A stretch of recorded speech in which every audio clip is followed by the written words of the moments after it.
Hi guys, today we are going to make a bread pudding from the leftover but still good bread.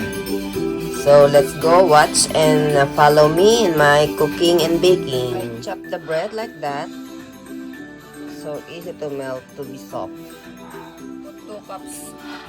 Put 2 cups of condensed milk.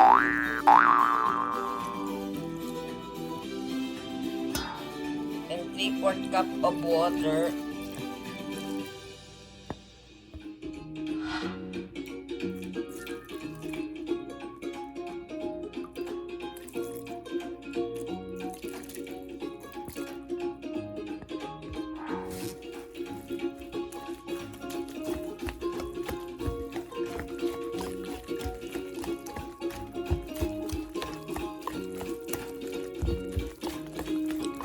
Any kind of bread you can mix all together.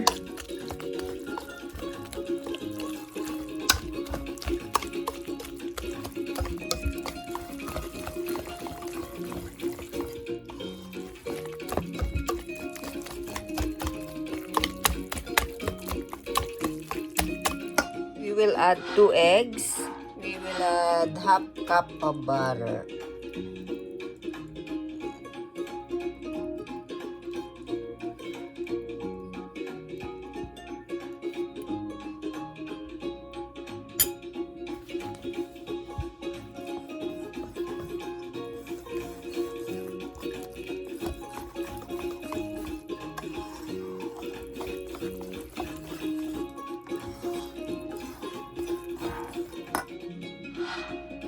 One half of milk, condensed milk.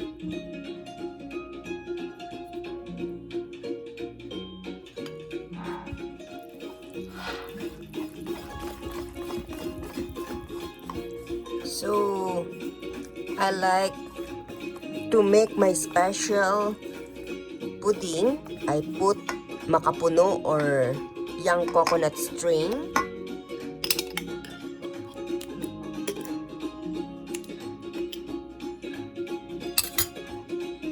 Yan.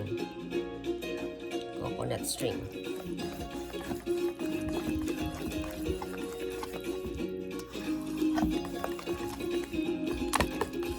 So I add the cheese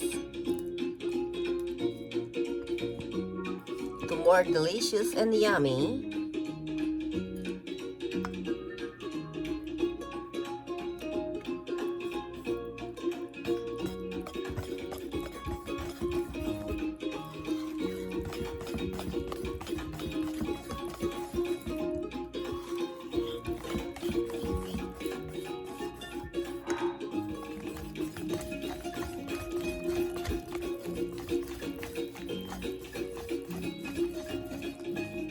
Put 1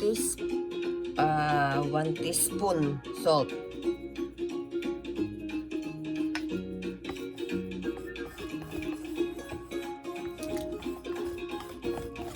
Mix together.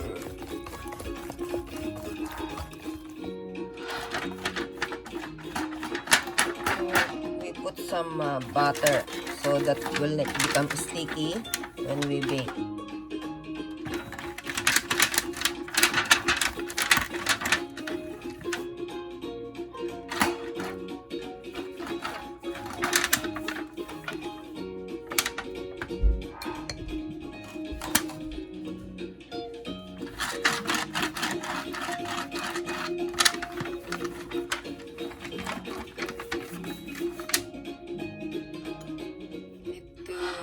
Preheat the oven.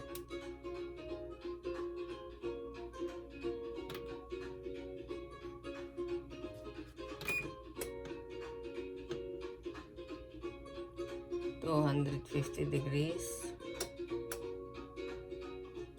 before we put the baking pan.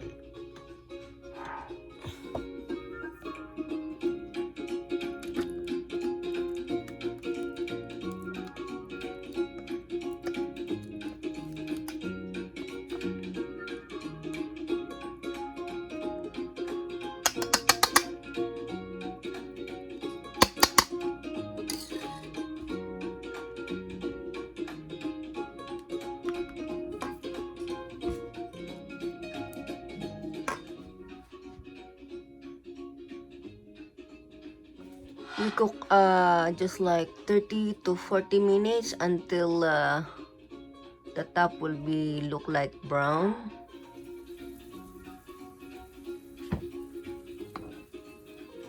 Yan, our pudding is ready.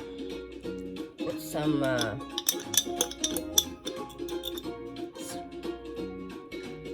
Macapuno again.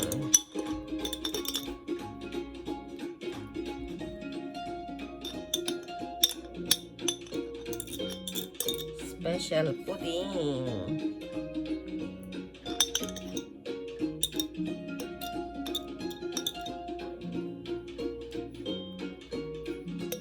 So we put the Macapuno on the top. We just broiled or grilled in 3 seconds. Just like for a little bit seconds or minutes, okay?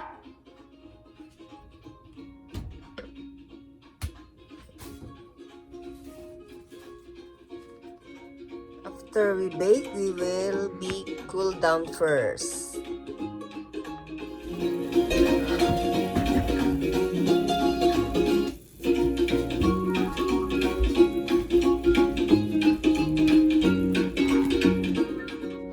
Ito na po ang ating pudding. Hindi sasabihin ito ay leftover bread. Very nice pudding. Look.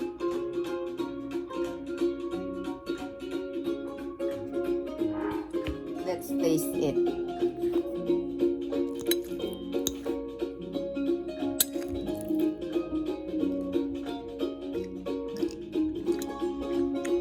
Very yummy, tasty. Nice. Try this to cook for your kids.